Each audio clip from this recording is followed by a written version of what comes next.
This is the first episode of See Ya, Create Your Adventure. My name is Ben Levine, and this is a collective podcast where I interview artists, creatives, and entrepreneurs on their path, ask at where they're headed, tap into their visions of achieving their dreams. So I am delighted to have my first guest on the show, Liam Mcneer, who is a musician, filmmaker, photographer, artist, and so much more that we'll get more into. He has released an EP, which is available on streaming platforms, and has produced more art than most families do in their lifetimes. Welcome, Liam Mcneer. Thank you for the introduction, Ben. Yeah, no, I mean, you say EP, but it's practically an EP. It's like 3 singles or something like that. Whatever, the 4 singles, 5 singles, sorry. Anyways, yes, that is true. However, I'm not getting paid for any of it, so at least not yet. But that's not getting paid yet. But that's what I guess that's kind of like the goal, right? So that way, eventually, you kind of like you're able to live off of your art, Right. Yeah, in the most efficient way possible, to where it doesn't kill your creativity, of course. Right. Yeah. Living off our emphasis on not there yet. Not there yet. I'm just starting out on my journey, but I feel good. Liam, can you provide a little bit about your background and some interests? Obviously, we have music. Okay. Yeah, no, I'm of 22 years of age on this here planet Earth. Born and raised in Miami, Florida, right? I've been playing music. Well, I've been playing music for a bit because apparently I was enrolled in piano lessons at some point when I was young. And apparently, yeah, no, like I have memories, but like they stop at around 2nd grade or something like that, you know. And then eventually I started to kind of like record music. I would say I've been recording music ever since like 2015, right? However, all of that stuff is like crappy SoundCloud stuff up until I would say 5 years ago, right? It all starts somewhere, right? Yeah, we do all start somewhere. You play one of my songs from like 2015, and it sounds like some teenager just plugged their guitar like into the aux cord of like their computer, and then just went and then had a Logic project just like beat, like default beat, MIDI kind of like drums going on in the background. So you've come a long way in the last 7 years or so. I think I have. Yeah. I mean, like to where I'm going, I don't know, and I don't know if it's even that good yet. But I feel like I have come a ways, you know. Cool. But other than that, I've been very interested in like pursuing like poetry. So I've been writing poetry since 2016 when I started for like a poetry class in like high school. I've been writing stories ever since then as well. I've been doing photography recently, actually. I would say like 2 or 3 years ago, right? I've been studying film, right, for like 4 years. And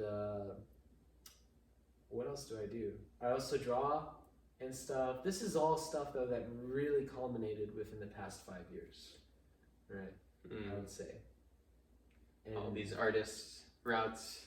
Yeah, all of these artistic routes, and I'm blessed to have been blessed with the time to be able to pursue all of these, and also I guess the inherent momentum and drive to pursue all of these, because none of this would matter if I was like I don't know, like sitting at home playing video games all day or something like that. I eventually actually stopped playing video games because I started to get more interested in my art and in my music. So yeah. Cool. Yeah. So you mentioned film and studying film for 4 years. What got you into that? Well, at first, right? I mean, first some backdrop, right? When I was 10 years old, I was making claymations. with like this tiny little DSLR camera that my parents got for me. Sticky notes? In Christmas. No, like it's like Windows Movie Maker type of stuff where you just like, I would take like a picture, right, of a clay figure. I would move it a little bit, take another picture, move it a little bit, take another picture. Right. And then I put it all in Windows Movie Maker, gave all the frames a duration of 0.1 seconds, and then let it run. And you know what? I did one of those projects in middle school. You did. Yeah. You did. In my art class, we did a claymation with a photo booth. That was also around the same time that these claymations and stuff were like popping up on like YouTube, right? Mm-hmm. Like Knox's Corner. You also had like all of those Lego like stop motion videos and whatnot. You know, I was watching YouTube at the time, so I think I was motivated to do that. So that's my first foray into film. Then, when it was 2018 and I applied for college, right? I got rejected from the Frost School of Music at the University of Miami. Sad, depresso. No, kidding. I'm actually happy I got rejected. Let's go. One rejection is another opportunity.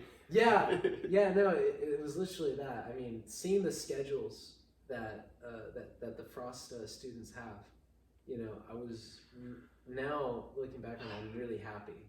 It's stressful. It'd be stressful. It'd be stressful, right? And, you know, I didn't, if music became like very stressful for me, I think it would have made me personally quit. You know what I'm saying? Or made me personally quiet quit. You know? But yeah, I instead chose to study film, right? Since my major was undeclared, I took one film class and I was like, you know what, I could study this. But I was unsure at the time, you know? I was very unsure. I was kind of flip-floppy. I entered into college without any sort of ambition, right? I was just like this amoeba, kind of just like, like an amoeba that just created art and then went to school. You know what I'm saying? Like a formless figure, you know, little wimp. You know? And then I started studying film, and I actually started to fall in love with the art form and actually do some more stuff with it. Now I'm really into the screenwriting part of film. Sorry, what was the question? I'm rambling. I was just saying what got you into film in the first place. Got me into film. Yeah. And you pick You've up come skills. a long way, yeah. Yeah, you pick up skills along the way. Like learning how to use the camera properly, learning how to like record audio, the dynamics of a film set, like what the etiquette is. Yeah, you do learn that in film school, or at least working on film projects with other people. So yeah. Yeah. Lots of different projects, lots of different people. Very cool. So transitioning from film, what got you from film to music? I think music had always been there. You know what I'm saying? I mean, like this, for context, I have been recording an album for, for probably like 3 years now. I mean, like not recording, but like I recorded the album in a stretch of 2019 to 2020, and I started mixing and mastering the film in 2020 while still recording some overdubs here and there. And eventually, now it's like almost finished, right? So music has always been a thing for me, like always.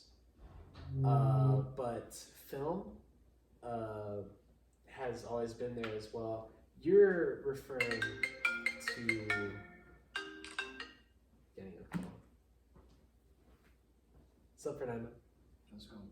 It's going good. We're recording a podcast. Awesome. Yeah. So, I guess here's where you could probably cut back in. Yep. Yeah. But, sorry, what was the question again? What got you into music? What got me into music? I don't know. Music is just, it's a very beautiful way of expressing yourself and expressing your art, you know. And actually, I mean, music forms a very big part of my life. Like, I've always listened to music, like, obsessively. Like, I would say, like, every time I drove my car, I would always be listening to music. And that's what I looked forward to, right, whenever I was in my car. just listening to the songs that would come up and kind of like feeling the music. Creating music is just beautiful, and you know, it's kind of like poetry in a way. Tell me about some of that music that you've created and your experience of making music. In my experience with making music, yeah, I've been recording on like I started recording on GarageBand for like 2 or 3 years, and then I managed to get a copy of Logic from a friend of mine. I guess eventually I should pay for my own version of Logic, but I've been using his for 4 years, something like that. You didn't use Pirate Bay. It's better than most. Yeah. I think I would regret it if I used Pirate Bay, because that would just be, goddamn, viruses. Viruses upon viruses. On wildfire. But the music I've recorded, it's always been kind of just like this pastime / sound experiment for me. It was never kind of like, oh, I'm going to sit down and I'm going to write a song. Like, I never consciously thought that until maybe a year ago, right? I would just kind of like go up to my computer, I would sit down, I would plug in my guitar, and then I would record something and then see how it ends up. And eventually they just started turning into songs. And now... Happy accidents. Yeah, like happy accidents. And I don't know, I think looking back on that, that was probably like training in songwriting. You know, like it's sort of like an impromptu training. Like, you know how like people online are like, you know, teaching about like what chord progressions you should use, what song structures. You just tried them all out until certain ones worked. Yeah, but I wasn't consciously doing that. I wasn't consciously thinking to myself, oh, this is 1, 4, 5. I should probably switch over to the 2 next, and then this and that for 8 bars, right? I was just trying out stuff. That was not the Liam Mcneer style. Yeah. I mean, you know, I wish, because maybe that would make me sound more formal when I'm talking about music. But, like, it's literally just been, like, this homegrown kind of thing, and I pride myself on that a little bit, you know? And yeah, eventually they just started turning into songs, and I started writing lyrics, and then that's when the poetry came in.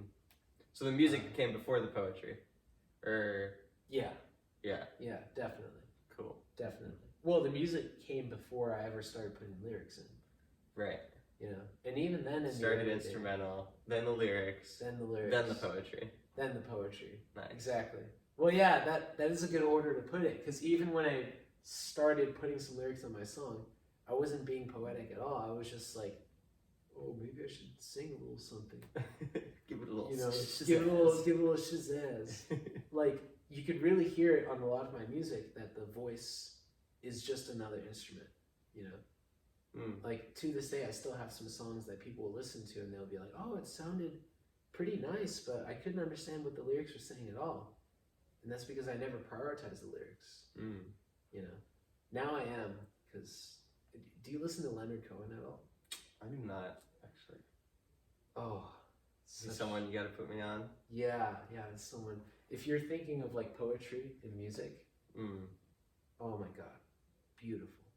Just beautiful. And he's so skillful in the way that he puts together words and music to deliver impact. And now... I think that's going to be influencing my music in the future. Like, I am trying to become a little more poetic and try to have more meaning in my songs. Not that there wasn't meaning before, but trying to convey it clearly. Yeah. So on that quest to create the music that's well conveyed, you've made a big life decision recently. Yes. Can you share what's going on and kind of why you're doing this? Yeah. I would say a good week ago, right? Because I actually I was speaking to somebody on the phone just now, and they were like, "Yeah, it's been like a week, right, since you made that decision." And I was like, "Yeah, I guess it is." I decided to drop out of university. Yes. Sounds like a, you know, And what year was it? 2022. No, what year of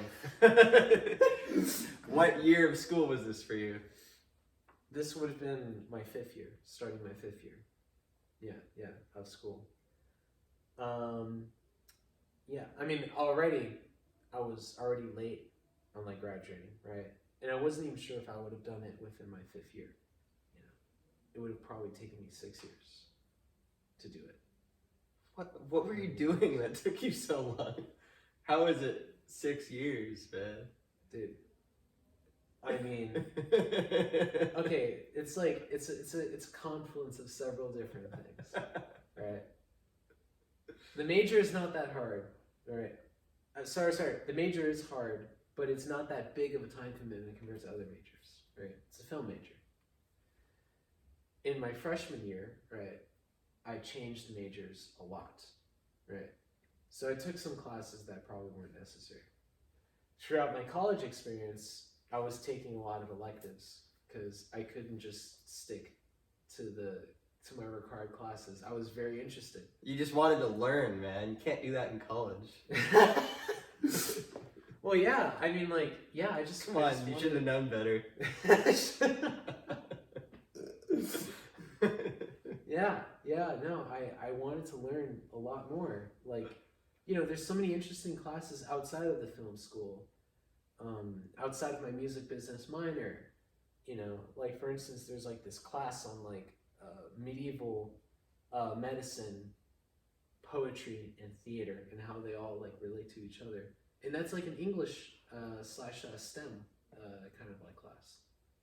And I took it, and because I just really wanted to.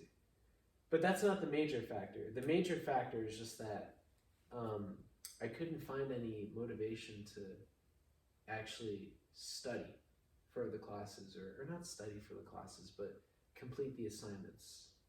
You know what I'm saying? What about going to class?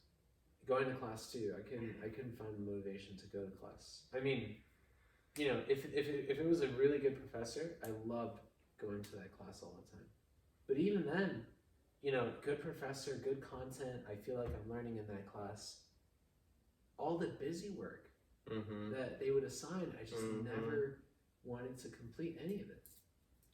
And also, just like, you know, since my only objective in life at that point was to just graduate from college, right? Like the only concrete objective, right? An objective that was put onto me by my parents and by the society around us, right? You know, of course, I've always been interested in creating art, and I always will be creating art. It doesn't matter what I do, right? But I didn't have that as my objective, right? My objective, right, was to graduate from college. And I didn't know what I was doing it for, you know? If you look at people who are in the film field, right, who are musicians, right, like working musicians, right, people who are working artists, working writers, that sort of stuff. Well, let's exclude working writers for now. Working artists, musicians, filmmakers, right, the creatives, right? You don't need a college degree to get into that field. You know, you're going to graduate with your degree from a art school, right? And then you're going to struggle just as much as the other person who's starting out in the field. Right. Like actually, like in film, right? Unless if you're going to become like some sort of like, I don't know, intern, right? At like a production company, right? Handling like finances and numbers, or unless if you're gonna become like a professor or like study your master's or something like that. All of this stuff that is not actually being on the film set doing things, right? Your degree is not gonna matter. You're gonna start out, well, I think at least, you're gonna start out as a PA, or you're gonna start out as some sort of intern serving people coffee. Right. You know. And at some point, it's like landing that job. What's harder, like barreling through the college degree that you don't really want to be doing anyways? Yeah. Or using that time to get the experience that you want, and then using that to land a job or a better job. So Exactly. I totally hear you. Plus, also in the creative field, man, it's about your portfolio and about like where you've been and what you've done. You know what I'm saying? Like that's just super important. I think any artist, right, who wants to do anything should work on their portfolio. You know, this is obviously coming from the inexperience I have. I'm a 22-year-old college dropout who's created art his whole life but hasn't been paid for it yet, right? But when I look at people, right, like hang around people who are in the creative field, right, you know, I speak to my professors about it who are practicing in the creative field, right, creative fields, right, in the arts. That's what they tell me. They're like, yeah, no, it doesn't matter like what grades you got or even what degree you got or if you even got a degree or not. It's all about who you know and your portfolio. Mm-hmm. You know, I would add how you sell yourself and how you like reach out to those people that you know. True. Yeah. If you project confidence or if you're like a wet noodle. Yeah. So yeah. I think we covered it a little bit, but do you have any more frustrations with the education system that you would like to talk about? Yeah, I mean, I could talk for probably an entire hour. I figured about it. Yeah, no, I mean, what would you say? Like, let's start with like top 3, maybe. Top 3 or the first 3 that come to mind. Okay. The first frustration that I think I have is probably the debt that you have to go into to study in America. You know, and I think that's a frustration that all college students have. You know what I'm saying? Because it's worse if your degree is actually essential. You know, like you actually need it to get the job that you want. Because then you're actually going into debt for it. Of course, it's an investment. You could frame it as that.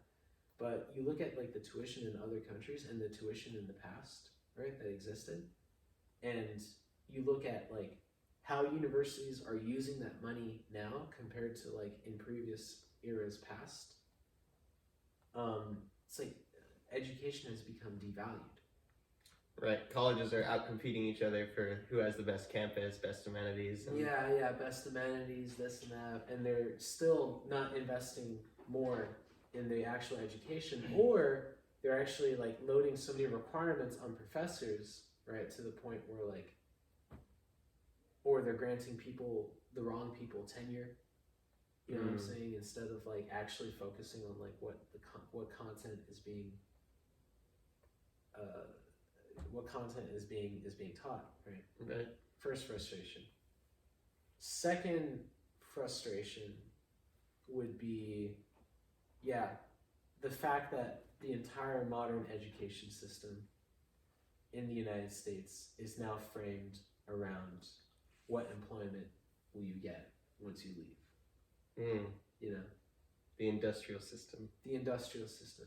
In essence, right, high schools used to take this mantle, right? High school used to be like the requirement for getting jobs, right? High school used to be kind of like the funnel, the pipeline into the jobs market, right? But now college has become another step to that. It's now like it used to be like reading about how college used to be in the United States and in Europe where college started, right? It was not necessarily that much of a funnel into the jobs market. Privilege. Yeah, it was like a privilege, or it was because you actually wanted to learn. You know, maybe you were becoming a priest or something like that, or maybe you were becoming an academic who would teach at these institutions, right? Or maybe you were just someone who was just going there to just learn, to just expand your mind and educate yourself. You know, like a good liberal arts education that focused on all the areas of the humanities that people, I think, learn throughout the rest of their lives. You know what I'm saying? But now all of that has kind of gone out the window, especially if you're studying like a STEM major. Right? I've heard that like STEM majors, all they have to do is just take English 105, and then that's pretty much all they have to do in terms of like any sort of humanities. Right? They're just loaded into class after class, learning about biology, about chemistry, about research methods, about this and that, and they don't get any of the context that content has arisen from. Like, there was a time in the West where science, arts, religion, even magic, all of these things were connected intimately with each other. And if you were a scholar, you weren't just a scholar who was only studying the sciences, right? You were a scholar who was studying and interested in all of these things, and maybe you subspecialized. A full and complete education, right? So that way you could be a better informed individual and draw from multiple different kind of like fields or multiple different disciplines, right? In creative ways for your actual research. And now it's just too it's specialized. too specialized. Now it's just become like, like basically you go in, you study only your degree, right? And then you go out and you're only specialized for that degree, and you're only really going in because you want to get a job in that field, right? And it's just, and also like the certification, it just doesn't seem like it's that about $200,000 slap on the resume from yeah, University of Miami. Yeah. Oh my God. Yeah. No, and it's it just feels wrong to me. You know what I'm saying? It feels wrong that that's what tertiary education has become in the United States. Just kind of like this jobs funnel. Right. You have a third thing? A third thing? I would have to say just like bullshit assignments. Too many bullshit assignments. Yeah. I'm right with you there. Yeah. I'm finishing up my year, man. That's my God. Oh no, actually, I'm so many more frustrations. Wait a minute. So many more. Okay, get them out. Rapid fire. Yeah, bullshit assignments, right?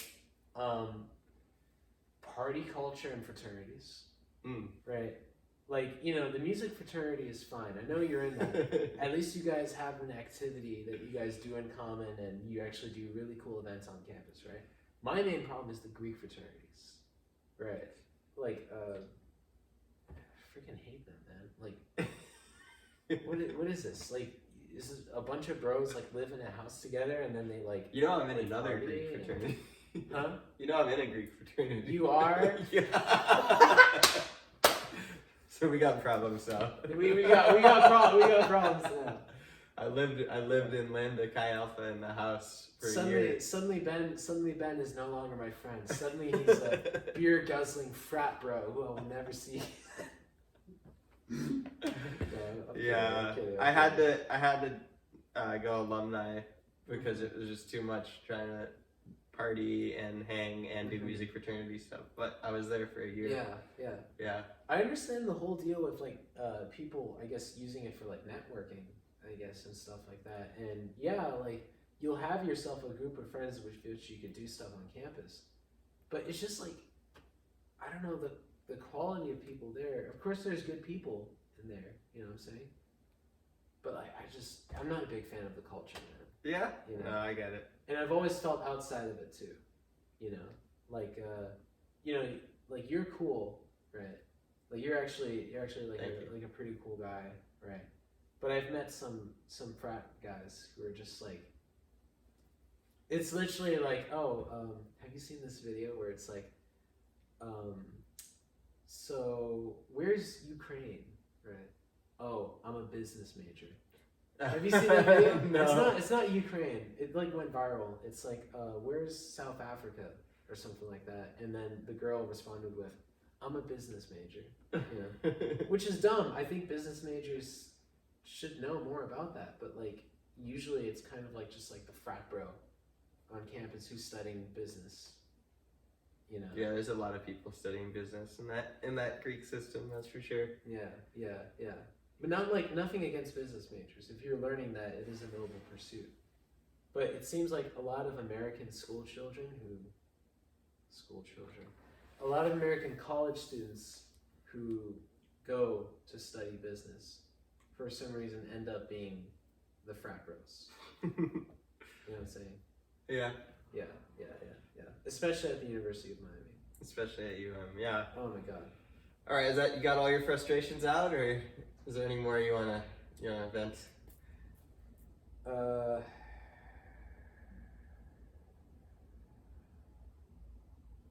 I mean, there's probably more. There's definitely more, but there's definitely we'll move on for now. Yeah. So now that you're not consumed with time in the education system, Yeah. and you're on this fresh path, dropping out, what's the primary thing that you're focusing on with all this free time?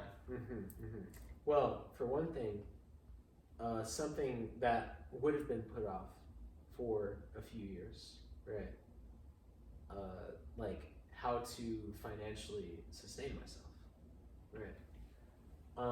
Now, it's not like, it's not like I'm suddenly starving or something like that, or suddenly like going on this downward kind of like trajectory, right? But I don't want to put myself into that, right? And I feel like I'm already kind of like set to make myself financially, because like here's the thing, right? Ultimately, the ideal, right, is to be able to earn money from your art, right? But you gotta get there, right? It doesn't just like start off that way. It's not like you release 10 songs on Spotify and then you get your million streams on each of them instantaneously. Yeah. Like you gotta build yourself up to it. And also like in terms of like freelancing, right? Like getting gigs and whatnot, doing artistic projects and kind of like handling things for people and collaborating with people and whatnot. You also don't start off with that either. It's like the minute you drop out of college, you don't get a call from like Time Warner to like hop on the set of like, I don't know, some action film or something like that as like the art director. It's not that simple. So that's one thing. Financially stable, but also like just like getting myself established as a working artist. That's one thing that's been on the top of my mind. Another thing is that like while I'm working on that, I've been finding that I've been having a lot more time to think about where I'm going and actually plan where I'm going. Well, here's one thing. Since college was not a decision that was practically made by me, right?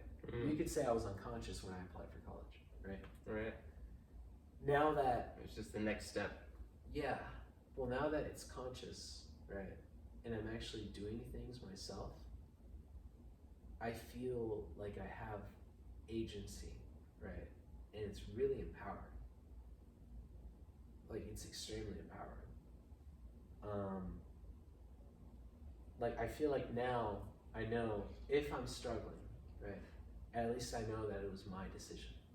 It's powerful. If I'm succeeding, I'll be even more proud to know that it was my decision. Right? But what I know is that now the decisions I make are my decisions and they're going to affect me and I'm going to have to be accountable to myself.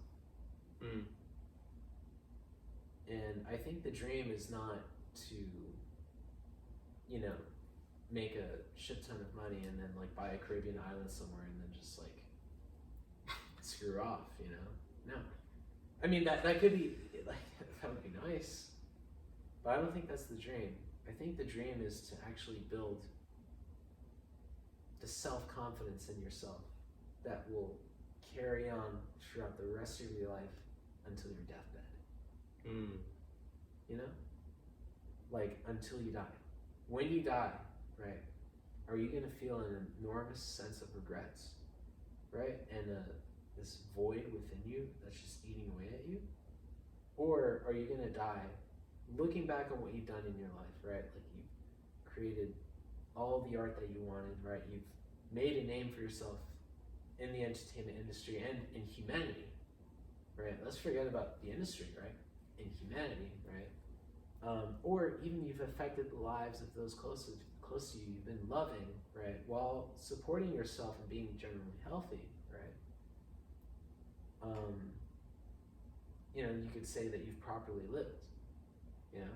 What regrets would there be? Do you think I would regret, like, dropping out of college and not getting an office job? I mean, I hope not. I hope I don't regret that when I die. Yeah.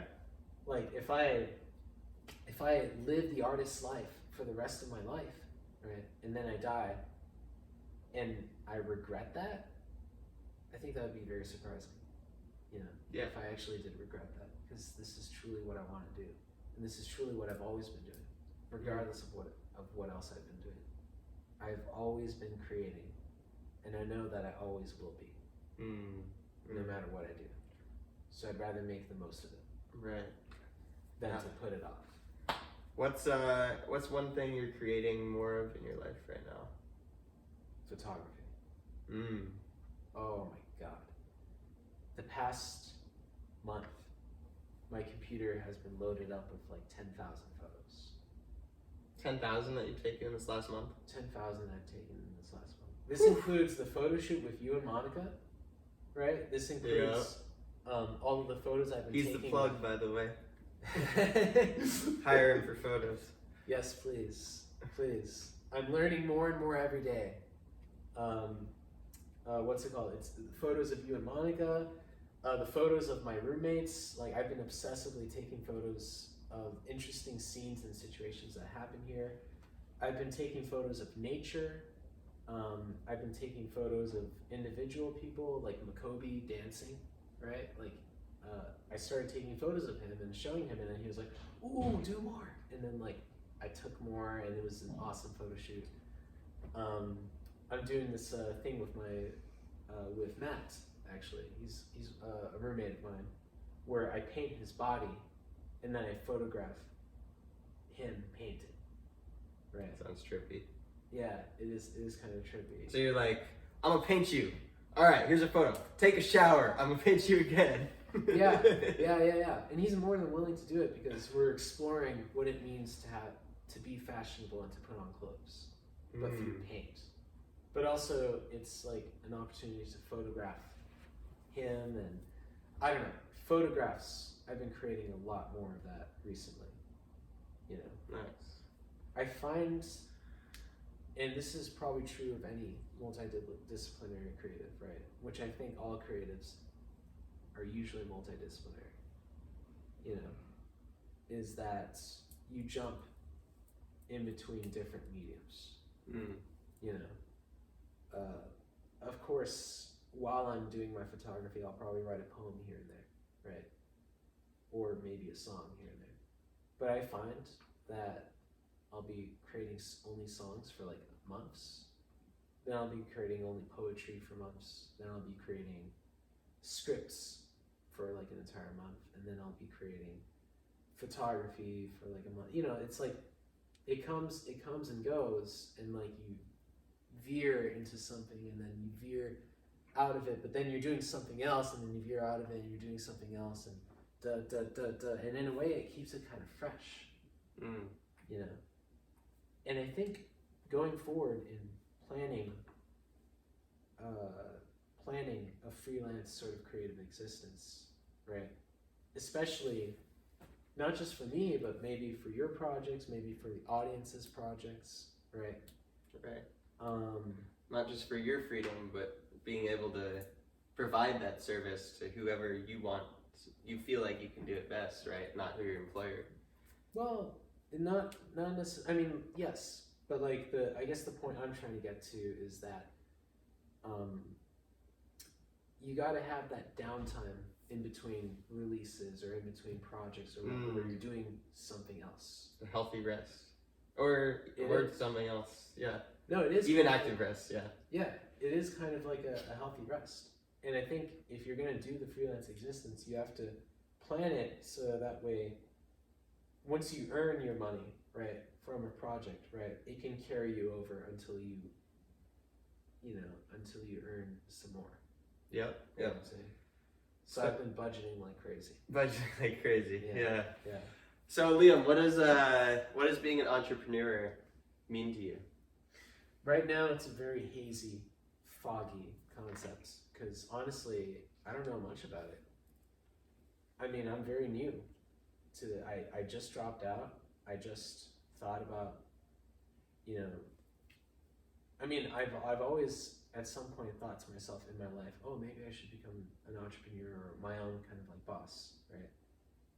But like, yeah, I mean, literally, I guess what it means to me right now is the ability to be your own boss and to determine what you want to work on, right? However, I think as I go along in life and I actually practice it, I will get more context as to what it actually means. You know what I'm saying? That's the promise of entrepreneurship. Yeah. Right? But what is the actual practice? Right. What are the things that I'm going to be doing? You know what I'm saying? Right. So the freedom that comes with entrepreneurship comes with a cost. What do you think your cost of freedom is? For one thing, my parents' approval. That's one thing. Another thing, my grandparents, my uncles, just my family's approval, right? But honestly, there's a precedent for it. Like, my uncle is an entrepreneur, just not in the arts. Like, he actually trades stocks and all that good stuff, and he's doing pretty well.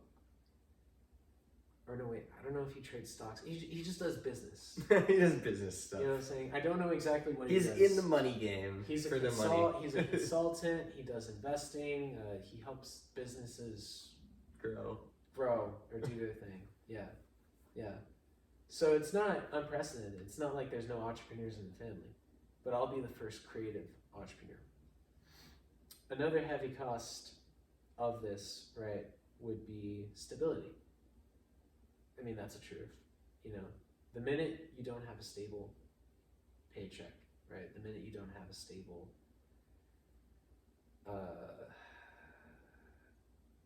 even stable approval from family and friends, or I don't know. It's just like there's going to be a loss of stability because, like,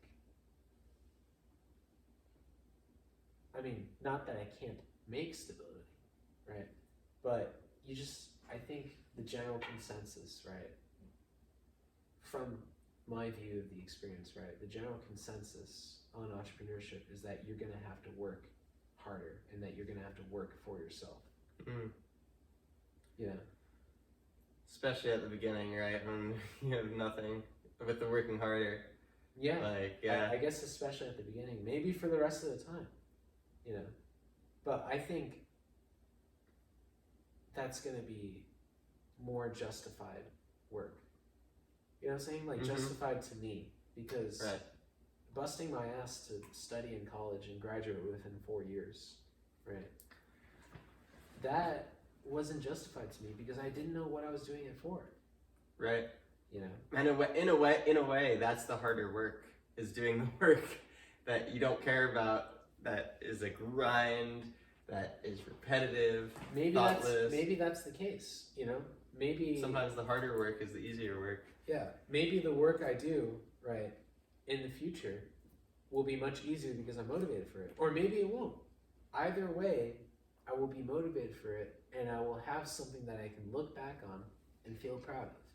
I feel proud of the music I've worked on so far. I feel proud of the films I've worked on so far, on the scripts that I've written, on all of these things. Even though they're not released, even though they haven't, maybe most of it hasn't been seen or heard by most people. Coming soon. Yeah, coming soon. I guess we could do a blurb about that at the end, right? Yeah. Okay. Yeah. But so yeah, shameless self promo. But of course. Yeah, no, I'm just gonna have to work harder, you know. And I'd rather work harder for something that I know I want to do than work harder for something that is nebulous and leads me possibly nowhere in terms of what I want to do. So, yeah. and we'll see how long it takes for that perspective to either change or solidify and grow. You know? Maybe within a year, right?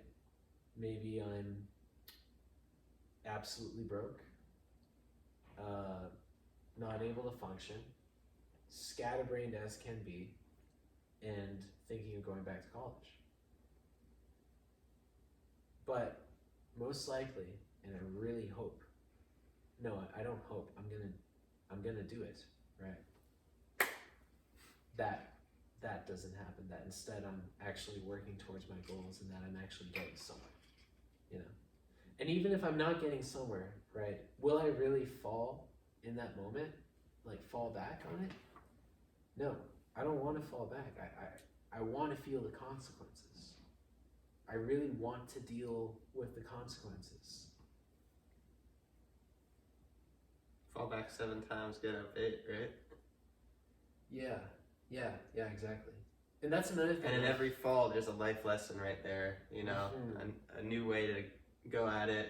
Sometimes it's just the littlest thing is off and the whole thing collapses. But if you learn from that, the missing puzzle, and really just go at it again, yeah, you can really get a lot farther. Sorry, yeah, I think you were gonna say something. I cut you off. No. I mean, you know, it's a good point. Yeah, and also I'm kind of throwing myself off of the frying pan and into the fire. Yep. But you kind of need a fire under your butt, right? And you've lit it yourself. Yeah. Exactly. I mean, ultimately, at the end of the day, you know, whether or not you're doing this or not, you are improving off of what you've done in the day previous. Especially if you think about it that way. And I feel like I'm definitely at least improving a little bit each day. So awesome. So Liam, what is something that you would recommend to your younger self? So you could just go back in time and whisper in your younger self's ear. Life. Say you had one sentence you could tell your younger self. One sentence I could tell my younger self.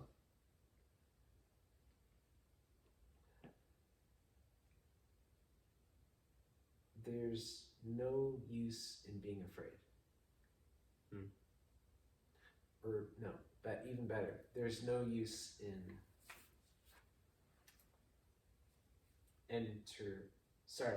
there's no use in hesitating. That's better. There's no use in hesitating. No use in hesitating. Yeah, I would say that. Why would you say that to your younger self? Because a lot of the things that I regret in my life so far, and a lot of the things that have caused me a lot of trouble, have been because I hesitated, or because I second guessed, or because I was afraid. You know? I would just tell that younger self not to be afraid. You know? And I mean, he would not have listened. You know, he would not have understood. Even if I told that to him. Even if I showed up in like a freaking magic carpet, right? With like a full beard, you know, and like long chest hair, and I'm just there like showing up, and I'm all like, Liam, I am you from the future. I have become a successful sage, prophet, wizard, and I am here to impart upon you the advice that you need to, you know, succeed in life, right? I don't think my younger self would have listened, you know, because my younger self just would not have understood the words, you know. Within the past year alone, I've been growing more and more confident each and every day. I mean, you talked to me at some point. You knew me, right, when I was 18 or 19 years old, right? I don't know what you remember. But I remember being in a practice room at 1:30 a.m. Playing music. Yeah, Jamming out. I think you walked up in the practice room and you're like, yo. I don't remember how it went down exactly, but... Well, I remember meeting you in Gillis's class. Was that the first time I met you? I thought no. before. I think it might have been practice room and then psychology. Maybe it was the practice.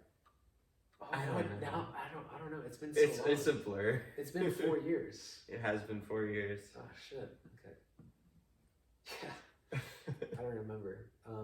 But back then I was certainly more spineless. I was definitely spineless. I mean, the minute I got rejected from the Frost School of Music, right? Not only did I cry my brains out, right? But immediately afterwards, I vowed never to, apply to music school again or even show people my music. Yeah. I was the second one's way worse. Yeah. Second one's way worse. But that was a huge hit to my self-esteem for years. The ego just didn't like that one, huh? Yeah, it did. But ultimately,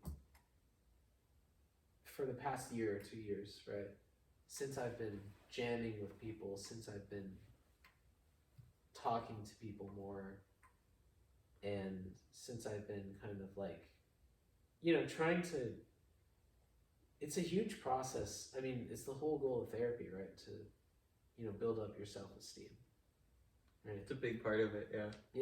Yeah. I don't even know how to explain how it begins. I don't even know if I'm truly this like confident Zarathustra godlike figure yet. I don't know if that's even the goal.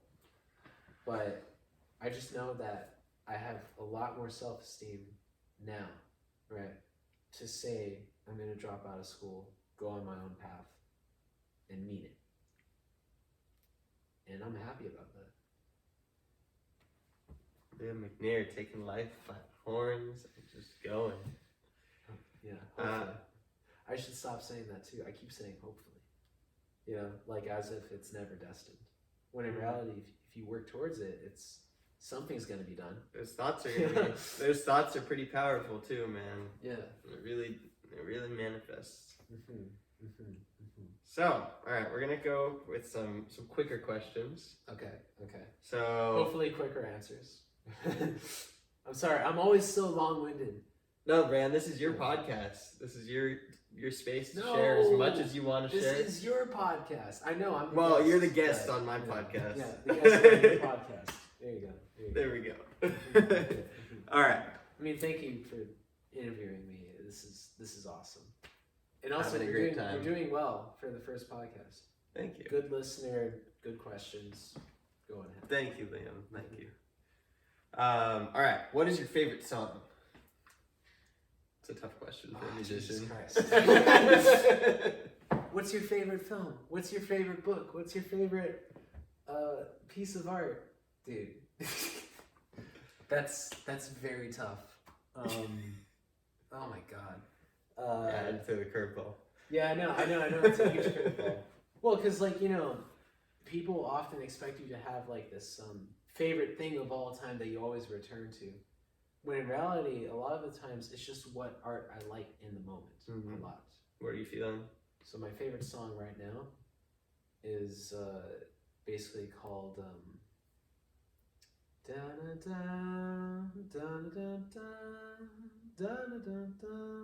it's by Women, and the title is Black Rice. Black Rice by Women. Black Rice by Women, yeah. I've been listening to that obsessively for the past 2 weeks. Just every time I get in my car, I would just turn it on and then just jam to it Nice. as I'm driving away. But again, favorite song in the moment. I've had other favorite songs. I mean, I could say all-time favorite, God Only Knows by the Beach Boys. Ooh, that's a good one. But there's another all-time favorite too. What's it called? Time by Pink Floyd. Also a banger. Yeah. And there's other all-time favorites. I mean, there's so many all-time favorites and so many favorite songs. It's a hard question, I know. I just always answer with what I'm obsessed with in the current moment. Nice. Yeah. All right, I'm gonna throw another one. Favorite band. Fuck you. Okay. Favorite band. Let's see here. What would be favorite band right now? Dude, I want to say Women, but At the same time, that would just be dumb. I'm only obsessively listening to like 3 of their songs right now. Favorite band? Oh.